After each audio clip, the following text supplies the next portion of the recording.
So, deur God se gees, deur God se krag, deur dit wat deur die Here Jesus vrygestel word in die skepping, lewe en lewe in oorvloed.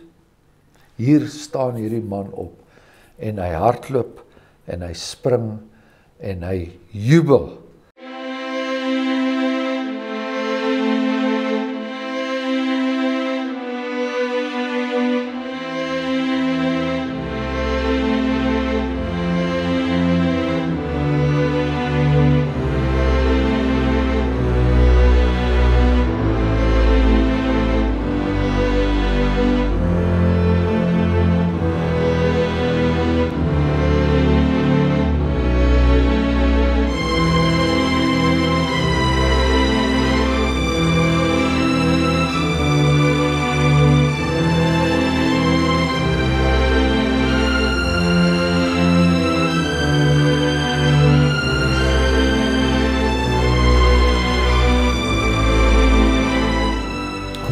Kom by Handelinge 3. Kom ons bid saam. Onse genadige God en hemelse Vader, ons kom vanmiddag en ons staan verwonderd oor dit wat U doen deur die apostels en deur U diensknegte in hierdie wêreld. Ons staan verwonderd oor die voortgang van die woord. En ons bid dat ons dan ook vandag verwonderd sal wees wanneer die Heilige Gees in ons werk en wanneer ons gelei word om hierdie gedeelte reg te verstaan en om te glo dat die dinge wat hier neergeskryf het so gebeur het soos dit wel gebeur het. Ons vra dat U ons eie sonde sal vergewe. Genadige God en hemelse Vader, dan bid ons ook dat ons oë ook oop sal wees. Nie net vir diegene wat hulp nodig het nie, maar ook diegene wat nodig het om die evangelie te hoor en sodoende self gered te word. Ons bid dat U met ons gemeente sal wees, dat U met ons geliefdes sal wees, dat U sal wees met die gemeenskap van die gelowiges wêreldwyd. Dit is U kinders, hemelse Vader, en in die naam van die Here Jesus Christus het ons groot vrymoedigheid om U te nader. Amen. So hier kom nou 'n nuwe gedeelte wat ingelei word deur die genesing van 'n krepelgebore man in die tempelarea daar in Jerusalem. Die gebeure lei tot 'n hele paar dinge. Die eerste ding wat gebeur is dat die apostel Petrus kry die geleentheid om weer eens vir 'n groot skare die evangelie te verkondig, die opstanding van die Here Jesus Christus te verkondig. Maar, en ons sal dit nou sien by die volgende gedeelte, dit lok ook weerstand uit. Dit lok 'n reaksie uit van die Jode wat nie glo nie, van die Joodse raad en so meer, en dit lei uiteindelik daartoe dat die apostel Petrus en Johannes, dat hulle in die gevangenis gegooi word, dat hulle voor die Joodse raad moet verskyn. En dit alles begin hierso op die volgende wyse, hoofstuk 3 vers 1, en Petrus en Johannes het saam na die tempel opgegaan op die uur van die gebed, die 9de uur. En daar was 'n sekere man aangedra wat van sy geboorte af krepeel was. Hulle het hom elke dag neergesit by die tempelpoort, wat die skone genoem word, om 'n aalmoes te vra van die wat in die tempel ingaan. Toe hy sien dat Petrus en Johannes die tempel wou binnegaan, het hy om 'n aalmoes gevra.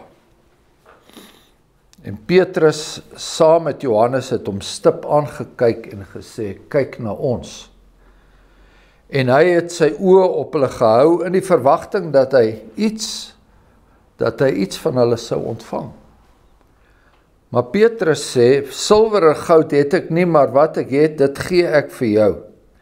In die naam van Jesus Christus die Nasareëner, staan op en loop.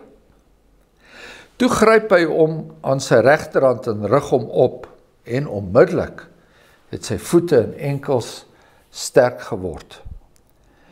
En hy het opgespring en gestaan en rondgeloop en saam met hulle in die tempel ingegaan, terwyl hy rondloop en spring en God prys. En die hele volk het gesien hoe hy daar loop en God prys. En hulle het hom herken, dat het hy was wat by die skone poort van die tempel gesit het om te bedel, en hulle is vervul met verwondering en verbasing oor wat met hom gebeur het. En toe die krepelman wat genees was aan Petrus en Johannes vashou, het die hele volk uitermate verbaas na hulle gehardloop in die pilaargang wat Salomo se genoem word. En toe Petrus dit sien, sê hy vir die volk Israeliete, waarom is julle hieroor verwonderd? Of waarom kyk julle ons so aan asof ons deur ons eie krag of godsvrug bewerk het dat hy loop? Die God van Abraham en Isak en Jakob, die God van ons vaders, het sy kind Jesus verheerlik, hom wat julle oorgelewer en voor Pilatus verloon het, toe hy besluit het om hom los te laat. Maar julle het die heilige en die regverdige verloon en gevra dat 'n moordenaar aan julle geskenk sou word. En die leidsman tot die lewe het julle gedood. God het hom uit die dode opgewek, waarvan ons getuies is. En deur die geloof in sy naam, het sy naam, hierdie man, wat julle sien en ken, sterk gemaak. En die geloof wat deur hom is, het hom hierdie volkome gesondheid gegee, in die teenwoordigheid van julle almal. En dan gaan die preek verder, en nou broeders, en dit is die gedeelte wat ons as die Here wil volgende keer sal behandel. Maar net eers hierdie eerste aantal verse wat nou uitloop op hierdie preekgeleentheid. Die apostel Petrus en Johannes het die gewoonte gehad, of hulle het op daardie dag besluit om op te gaan na die tempel. Alles in daardie dae was, as jy na die tempel toe gaan, was 'n opgaan. Die tempel was op die hoogste gedeelte van Jerusalem gewees, so ons lees telkens in die Bybel, hulle gaan op na Jerusalem, of hulle gaan op na die tempel toe. En dit was 3 uur die middag, die 9de uur, die uur van gebed. Daar was 'n paar vasgestelde tye van gebed, en Johannes en Petrus gaan. En ons lees elders ook, het ons al reeds gelees, dat die eerste apostels, disciples, het hulle self nie onmiddellik weggeskeer van die tempel en van die dinge wat daar aangaan nie. So dit was 'n baie normale aksie vir hulle. Maar hier is nou 'n sekere man wat van sy geboorte af krepeel was. Nou wanneer ons in hoofstuk 4 kom, dan leer ons dat hierdie man was al vir 40 jaar krepeel. Hy was krepeel gebore. Dit was nie iets wat hom agterna oorgekom het nie. Hy was permanent 'n gebreklike kind, en hy het 'n gebreklike volwassene geword. En die werkwoord hier, elke dag neergesit, gee vir ons 'n aanduiding, dit was maar sy normale patroon. Neergesit by die tempelpoort, wat die skone genoem word. Nou, hierdie tempelpoort, as heel wat bespreking oor watter tempelpoort dit was, wat die tempel, soos ek verlede keer aan julle verduidelik het, was 'n ontsaglike groot gebou, met verskillende ingange van verskillende plekke. Jy het die voorhof van die heidene gehad, jy het die voorhof gehad waar die Israelitiese vroue ingegaan het, dan het jy die heilige deel gehad, waar die Israelitiese mans ingegaan het, en waar daar dan offers gebring is. Hulle het dit gebring vir hulle vrouens, hulle familie, en die weduwees wat in hulle sorg is, en dan het jy die allerheilige deel van die tempel gehad, waar net die hoëpriester eenmal 'n jaar ingegaan het. So as verskillende ingange, ook kon jy van verskillende kante in hierdie voorhowe inkom. En hierdie voorhowe was, soos Herodes se tempel destyds was besonderse argitektuur, besonderse mooi,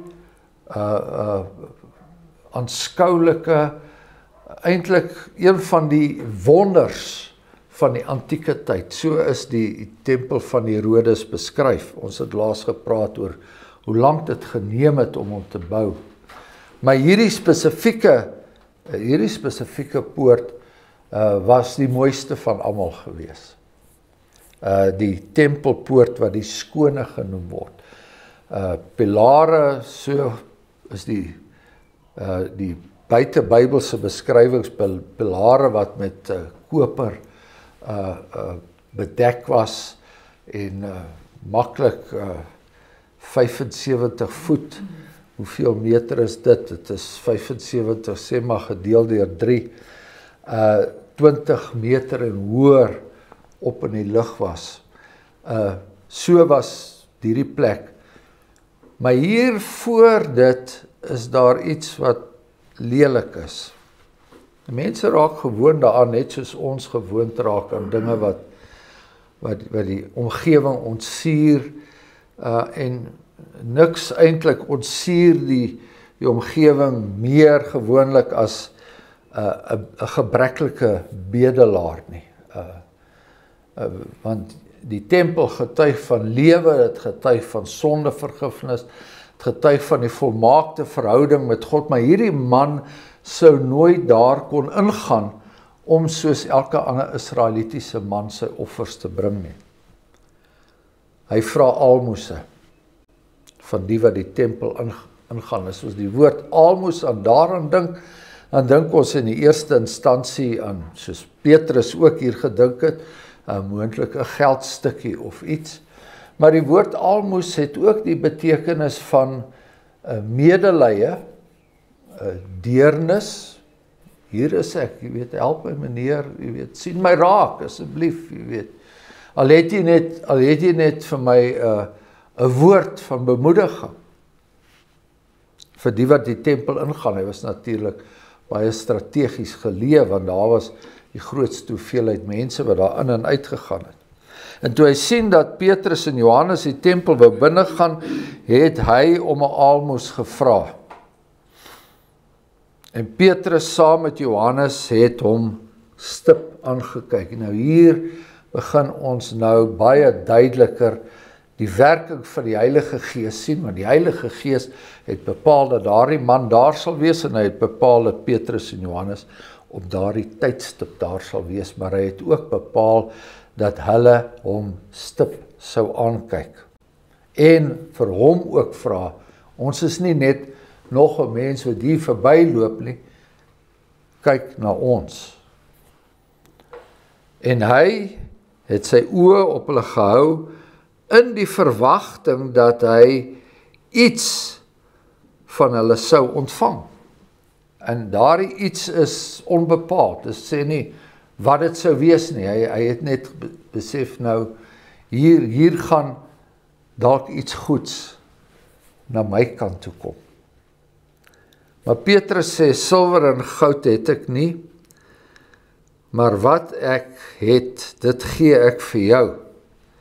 So, as 'n mens nou dink aan die woorde van die apostel Paulus in sy tweede brief aan die Korintiërs, in die 6de hoofstuk, een van die pragtigste beskrywings wat ons het, van wat dit beteken om 'n Christen te wees, om 'n gelowige te wees, kan dit gerus gaan lees, 2 Korintiërs 6, dan sê Paulus op 'n stadium, ons tree op as armes, maar wat baie ander ryk maak. As mense wat niks het nie, en tog alles besit.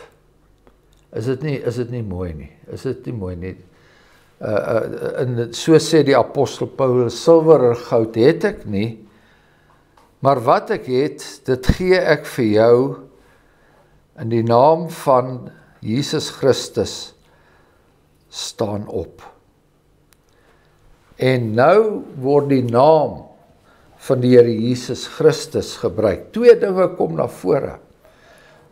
Die toevoegsel, die Nasarener, dit het nog steeds, soos die een kommentator het sê, daai naam het nog steeds, as het ware, die smet van die kruis wat daaraan kleef.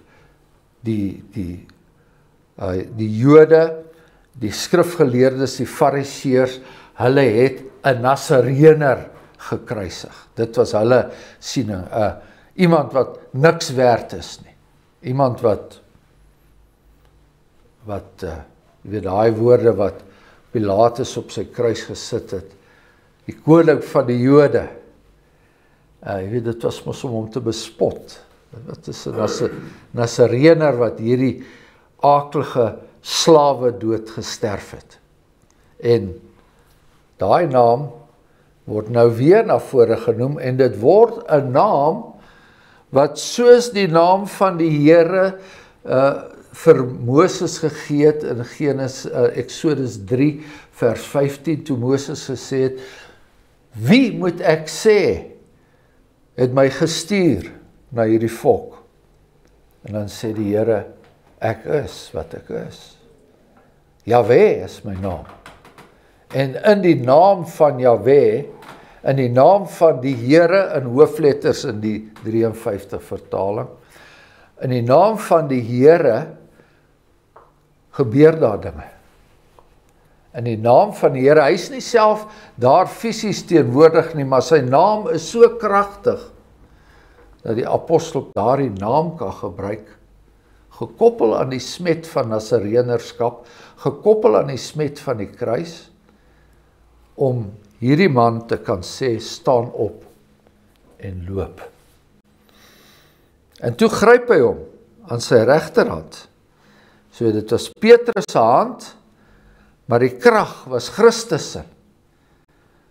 En 'n mens kan jouself afvra, wie gryp in elk geval ooit 'n bedelaar se hand? Dit is die Here Jesus Christus wat dit gedoen het, wat malaatses aangeraak het, wat die dogtertjie gesê het, staan op en haar aan die hand gegryp het, toe almal al gesê het dat sy dood was.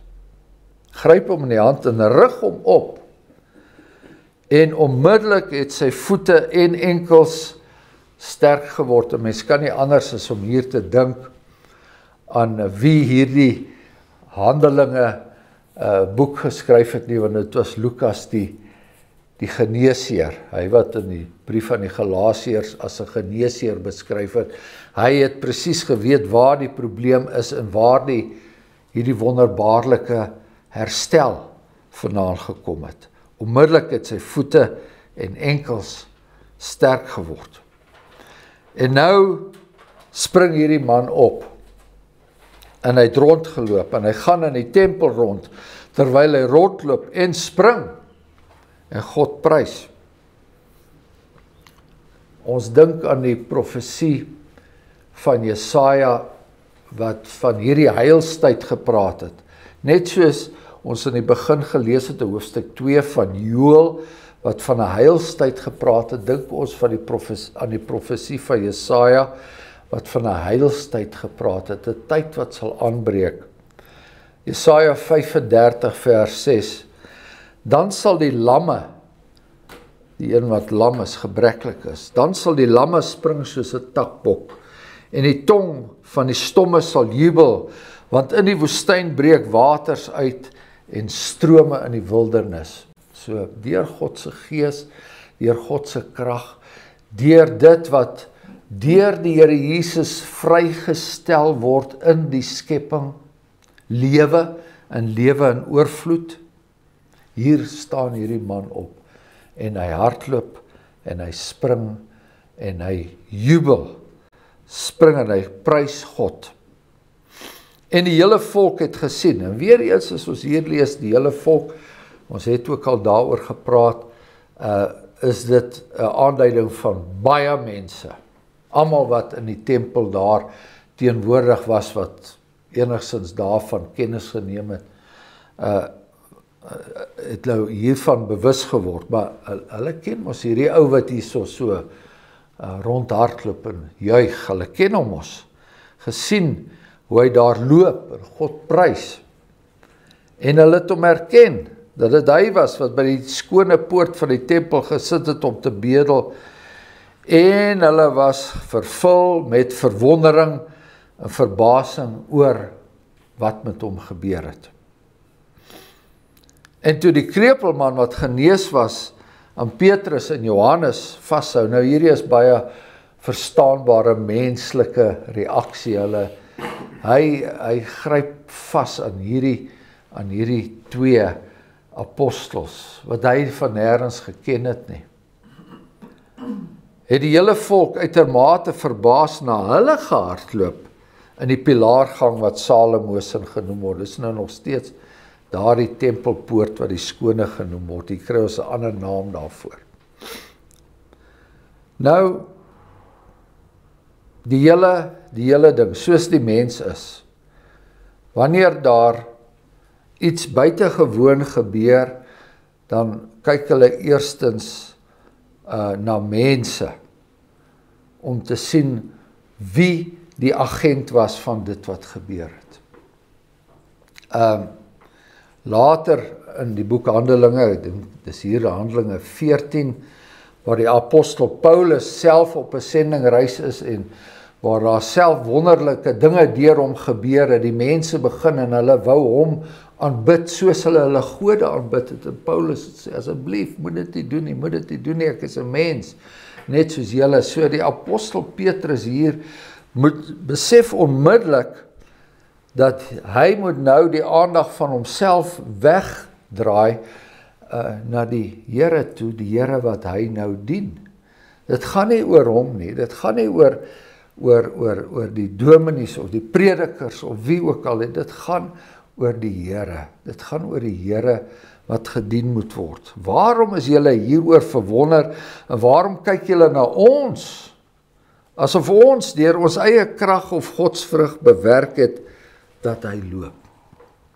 En nou begin die prediking.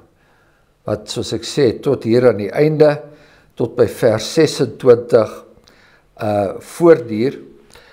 Die prediking wat vooraf gegaan is deur die wonderwerk.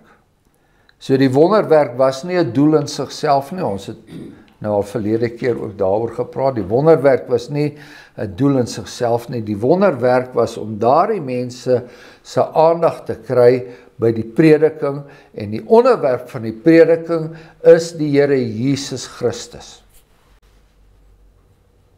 Die God van Abraham en Isak en Jakob, die God van ons vaders.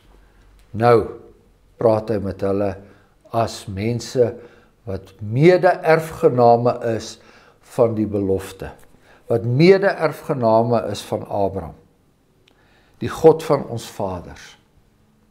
Ons praat met mense wat nie onbekend is met die Ou Testament nie. So, ons praat van die God van Abraham, Isak en Jakob, die God van ons vaders, het sy kind Jesus verheerlik. Nou, die normale Griekse woord vir kind is Ios, maar hier word 'n ander woord gebruik. En hierdie woord kan ook vertaal word met kneg. Het sy kneg Jesus verheerlik. En ek dink, ek is een wat baie staat maak op die 1953 vertaling. Ek dink dit is die mees betroubare vertaling wat daar is.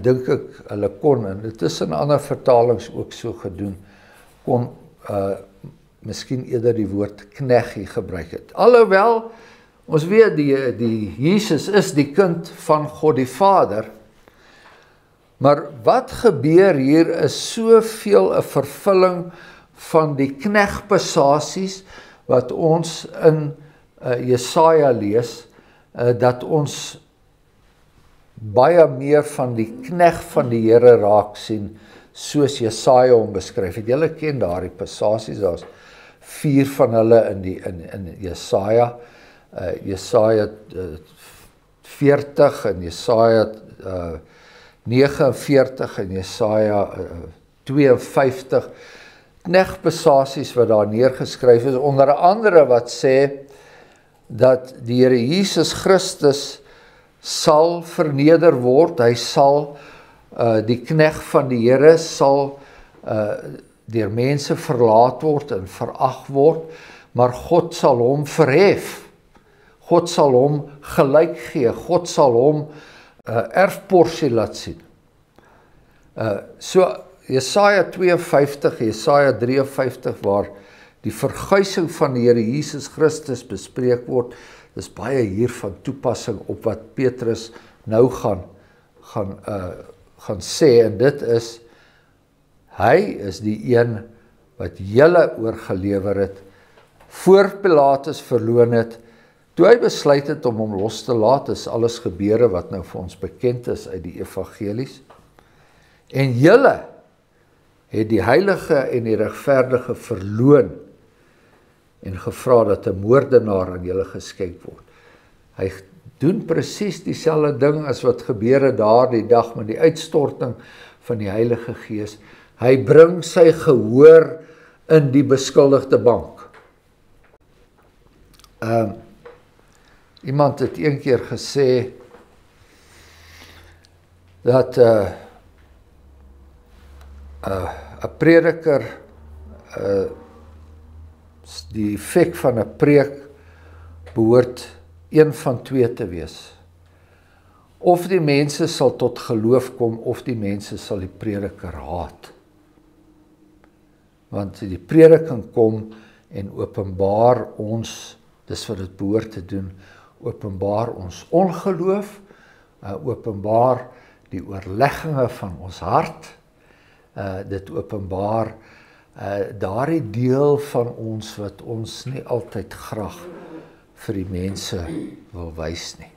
En hierso doen Petrus presies dieselfde ding. Julle het hierdie man, God se knegt, het julle voor Pilatus verloon, julle het hom verloon, hy is die heilige en die regverdige. Ons het nou gepraat van Jesaja 53. Jesaja 53 sê, weens sy die moeitevolle lyde van sy siel sal hy dit sien, dit is God se heerlikheid, en hy sal versadig word, deur sy kennis sal my knegt die regverdige baie regverdig maak. Die regverdige, sê Jesaja, is die knegt, en hy sal hulle skuld dra. So, die regverdiges verloon, hy was die leidsman tot die lewe. Ek dink 'n bietjie aan daai gedeelte in Hebreërs 12, waar die Christelike wedloop beskryf word. Hou julle oë gerig op die Here Jesus Christus. Hy is ons leidsman en die volëinder van ons geloof. Wanneer Petrus, die einste Petrus in Johannes 6, wanneer die Here Jesus Christus hom vra, Petrus, wil jy nie ons ook maar, julle ons nie ook maar verlaat, en dan sê Petrus, Here, hoe kan ek u verlaat, want u het die woorde van die ewige lewe, dis deur sy woorde, dis deur sy werke, dat daar vir ons 'n ewige lewe is. Die leidsman tot die lewe het julle gedood, God het hom uit die dode opgewek, en daardeur het God hom regverdig verklaar. Daarvan is ons getuies dat God hom uit die dode. En deur die geloof in sy naam het hierdie man wat julle sien en ken, daardie geloof is sy naam het hom sterk gemaak, die geloof wat deur hom is, het hom hierdie volkome gesondheid gegee in die teenwoordigheid van julle almal. En hier vir die eerste keer word daar van geloof gepraat, alhoewel dwars deur tot wat ons tot dusver gelees het, was alles tekens, alles getuienisse van mense wat tot geloof kom. Nou as die Here wil, ek het klaar die teken gekry, as die Here wil, dan sal ons volgende keer die res van hierdie preek behandel. Jy het nog 'n minuut.